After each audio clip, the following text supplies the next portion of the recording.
Russia's massive strike on Ukrainian territory. Military and civilian captives returned to Ukraine. Kremlin rejects Vatican talks. Vatican as a Maidan for negotiations, but it's a bit elegant. I'm Albina Pinterniak. We will analyze the news of Ukraine and the world together. Today, Russia carried out a massive combined attack on the territory of Ukraine. Drones and ballistic missiles were used. This is clear evidence of how much Russia wants peace. Right now, parts of Russian missiles and drones are being neutralized in Kyiv. Rescue works are ongoing, and emergency services are working at the sites of hits and debris falls, wherever necessary. There were many fires and explosions in the city at night. Residential buildings, cars and enterprises were again damaged. Unfortunately, there are injured people. It was a difficult night for the whole Ukraine. 250 strike drones, the absolute majority of which are Iranian Shaheeds, 14 ballistic missiles. The regions of Odessa, Vinnytsia, Sumy, Kharkiv, Donetsk, Kyiv and Dnipro were affected. The targets everywhere were civilians. There are dead people. My condolences to their families and friends. With each such shelling, the world becomes convinced of the reason for protracting war by Moscow. Ukraine has repeatedly proposed a ceasefire, both complete and in the air. All this has been ignored. It is obvious that we need to put much more pressure on Russia to achieve results and start real diplomacy. We are waiting for sanctions from the US, Europe and all our partners. Only additional sanctions against key sectors of the Russian economy will force Moscow to cease fire. Thank you to everyone who helps and supports. Video of the shelling of the Ukrainian capital Volodymyr Zelensky showed in his Telegram.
But Ukrainians do not give up. This video was shot during an air raid. During an air raid, the Ukrainian national anthem is played in the dormitory of the music school.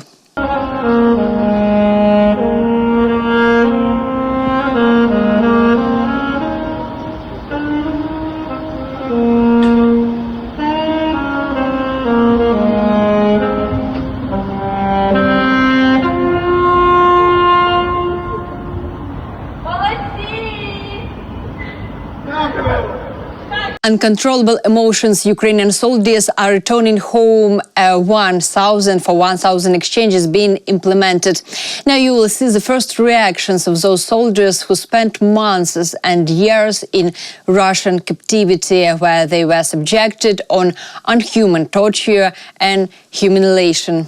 Ukrainian prisoners of war have returned to their homeland and are able to communicate with their relatives. Mum, hello. Mum, I'm alive. I'm alive, I'll be home soon. I'll be soon, Mum. I miss you, I'll call you. I'm glad you're alive, I'm glad to hear from you. We'll see you soon. They will release me soon, it will get nowhere. They will let me go, I won't ask them. Well.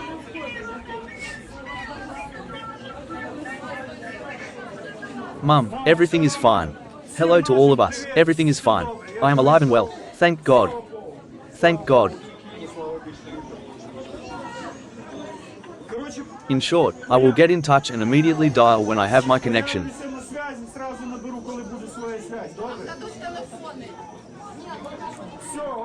Hugged, lifted, kissed. Glory to Ukraine. Have mercy, swear, I have here. Nothing will be lost in your conversation. Look, what's going on here? I'm famous. Come on, I've got it.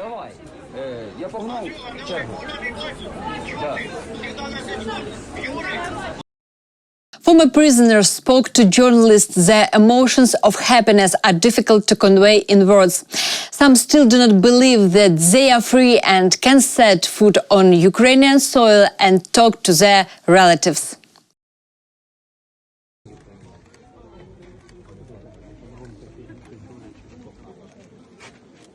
What is your name? Alexander.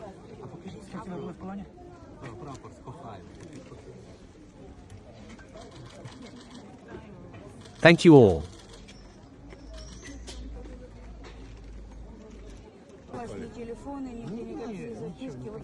No, nothing. No news. They twisted their news and that's it.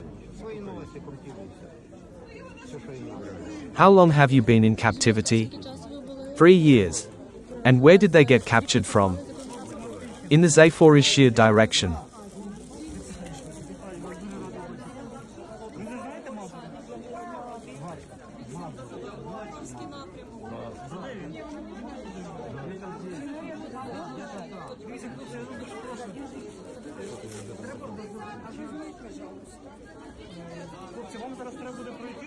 When I was already leaving, I already knew. He wanted to see his parents. A girl with children, aren't you here? Are they here? In Ukraine.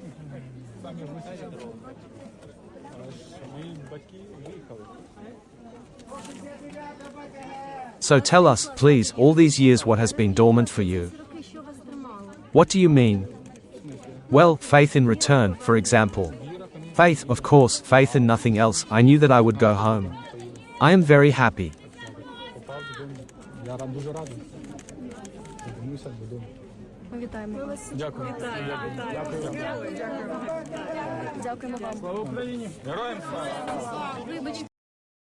Those who do not lose hope of returning their relatives and loved ones from captivity are also present at the exchange. They do not know whether their relatives will return during this exchange. They come up to the already released prisoners and ask if the former prisoners could occasionally have seen their loved one. It is not here. I'm waiting, maybe tomorrow. He is in Novosibirsk in pre-trial detention center too. I'm waiting. He's alive, you know. He is a confirmed captivity. I'm waiting. Please tell me, who are you waiting for? Husband from captivity. Daughter told me to bring dad home. I haven't seen him for 1.5 years. It's not in this exchange, right? I don't know. I don't know. I don't know anything.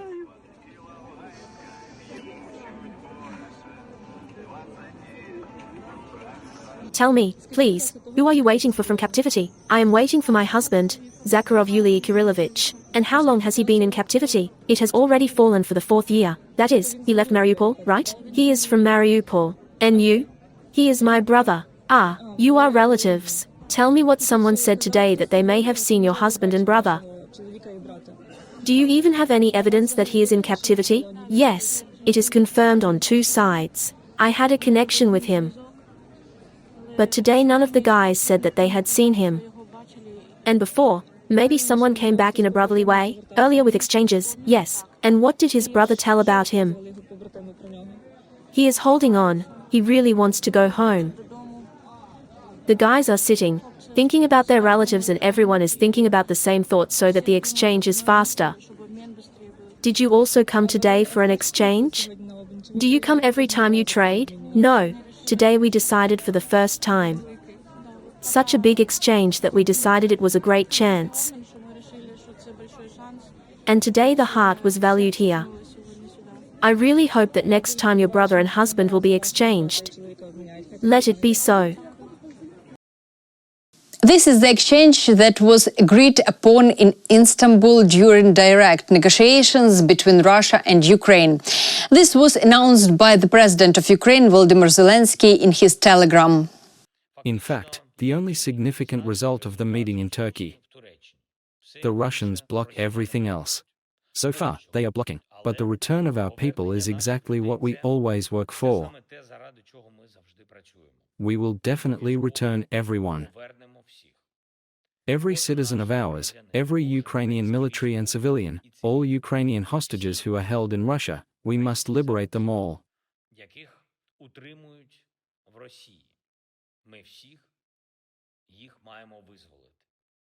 Today, almost 400 people are at home, 390 are military and civilians. Tomorrow and the day after tomorrow are also the next stages. The formula is 1,000 by 1,000. I am grateful to everyone and our entire team who are involved in the implementation of the exchange. And I am sure to thank all our soldiers at the front who provide replenishment for Ukraine. It is the exchange fund. I also want to thank our law enforcement officers today for adding Russian saboteurs and collaborators to the exchange fund. It is important that Ukraine returns its own. Thank you to everyone in the world who helps us. And just as it succeeds, so must everything else that a ceasefire is needed. Diplomatic steps towards real peace are needed. A new and effective security architecture is needed. On the eve of the exchange, Volodymyr Zelensky noted that the Ministry of Defense, headed by Rustem Umerov, who coordinates organizational issues and control over the implementation of the agreements, as well as intelligence, the Security Service of Ukraine, the Foreign Intelligence Service, the Ministry of International Affairs, the Ukrainian Parliament Commissioner for Human Rights, and the team of the President's office are involved in the process. At the same time, the Ukrainian side insists on observing the principles of international humanitarian law. Volodymyr Zelensky stated that he does not support the exchange of children for prisoners of war, as this contradicts the internationally recognized laws of war. He also noted that Ukraine has submitted a request to include political prisoners and journalists in the exchange, but didn't disclose details. The involvement of all the key state structures in preparing the exchange was confirmed the day before by Defense Minister Rustem Umerov. Rustem Umerov emphasized a step-by-step plan for implementing the agreement has been agreed with consideration of security, humanitarian and logistical aspects, as well as the talks for the coming days. Our goal is unchanged. This is to return home everyone. According to the head of the presidential office, Andriy Yermak, Ukraine is coordinating negotiation from the position of achieving a just and lasting peace. But the next meeting with representatives of the Russian Federation will take place only after the implementation of the agreements of the prisoners' exchange. The next stage of the negotiations, as previously reported, may take place in the Vatican in mid-June. The exchange became known against the background of the statement of US President Donald Trump in his social network, Truth Social, he wrote. A major prisoner swap was just completed between Russia and Ukraine.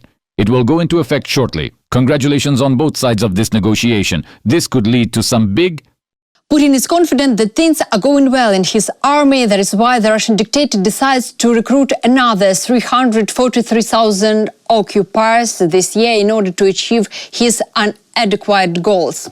Among the main ones, Putin seeks to seize part of the Sumy and Kharkiv regions, and he also wants to reach the borders of the Donetsk and Luhansk regions. The number of occupiers that the Russians can put on the battlefield will allow Putin to maintain the current intensity of hostilities. At the same time, the enemy has problems with armed vehicles. At this stage, the occupiers are using quadricycles, buggies and motorcycles. The day before, Putin made a statement about the war criminals decided to create a buffer zone on the territory of two Ukrainian regions. Drone raids, sabotage and reconnaissance groups, which will rain on civilian transport, the Zokrema of the carriage of the Shvidka help, agricultural equipment, will be killed and both women and children will be injured. I have already said that a decision was made to create the necessary security buffer zone along the borders. Our military forces are now actively solving this problem. The enemy's firing points are strangled, work is required. At one point, I would like to draw your attention to the fact that even now, naturally, in order to deal with the situation in Kursk, Belgorod and the Bryansk regions, we must begin work with the restoration and removal of everything that was destroyed. Military expert Denis Popovich recalled that the Russian dictator has been trying to implement such plans for about a year. In particular, in May last year, the occupiers tried to create a so-called buffer zone and tried to advance in the Kharkiv region. The occupiers tried to get as close to Kharkiv as possible in order to continue hitting the city with cannon artillery. As we know, they were unable to complete this task. They stopped near Vovchansk and created another center of their presence there in the north of the Kharkiv region, but no more. As for the seizure of the Sumy region, it is a question of the availability of forces, and as for the invasion of the Sumy region, it has already taken place. We see that they have more than 60,000 personnel concentrated in the Kursk region. We see that they are attacking the border territories. We see that there is a gray zone there at least. Such forces are unlikely to be enough to seize Sumy. Obviously, such tasks are not being set now. Russia's cynicism is now also based on the fact that Trump allows Putin's henchmen to come forward with new and new statements and make increasingly inindicate proposals. Evident that Russia doesn't seek any peace and negotiations is another statement by Lavrov. He actually refused to negotiate in the Vatican. He said this quite clearly. Lavrov's argument is very simple. He points out that this is not elegant. Yes, we are in favor of negotiations. Yes, there will be a second round of talks. They confirmed this, but this is already a positive development of events. Work on the memorandum continues today. Or not? It is carried out. Yes, it is carried out. I don't know about the other side. But our work is already at an advanced stage, and in any case, we will hand over this memorandum to the Ukrainians, as agreed. And we will wait for them to do so. Is it clear that to sell something in the next meetings? Because there is a lot of talk about it now. No, the terms have not yet been calculated. A lot of people there fantasize about when and where it will happen. We don't have any ideas right now, but to be honest, we probably have a papal nuncio here, or not? No? Now I was when the registration was carried out under the decree. But still, I just want to say that it's not worth spending. That they should not waste their energy on working out not very realistic options. Not very realistic, because imagine the Vatican as a Maidan for negotiations, but it's a bit elegant. I would say when Orthodox countries discuss on a Catholic platform issues related to the apostasy of the root causes. One of the main reasons is the policy of destroying the Ukrainian Orthodox Church. Instead, Poroshenko, when he was president, turned to the Church of Constantinople in Istanbul. At the same time, the day before, Lavrov rather cynically stated that regardless of how this war ends, Russia will never give Ukraine the opportunity to live peacefully. Lavrov is convinced that Russia will continue to put pressure on Ukraine, dictating its conditions. When this conflict ends, and I hope that it will be so, that what will remain behind the constitutional cordons of the Russian Federation, what will be the order there, that the Zelensky regime will remain there, and, pardon the rude word, everything Russian with the violation of all norms of international law. And Europe, when it calls for a return to the cordons of 1991, what it wants, to give into the hands of this regime the inhabitants of Crimea, Novorossiya, and Donbass. They do not demand to change Ukrainian laws, because these laws protect European values. So I don't think it's an easy job. Here is the memorandum that we agreed to prepare and hand over to the Ukrainians. We put it together practically, starting from the most fundamental things, starting from what the root causes are at the heart of this conflict, and how these root causes should be singled out, like a cancerous chubby. Minister of Foreign Affairs Andriy Sybiha spoke to journalists the day before. He noted that Ukraine is waiting for a memorandum from Russia on the end of the war and is preparing its own memorandum, which will be sent to Russia.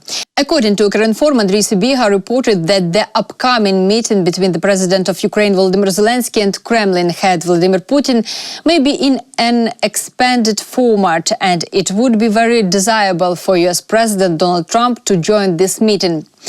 According to Minister Sybiha, there can be no conditions for continuing the meeting that took place in Istanbul, because if one remove all these pseudo-historical lectures from the Russian delegation, there has been reached the clear agreement. And here is what Andriy Sybiha wrote after today's massive shelling of the territory of our country.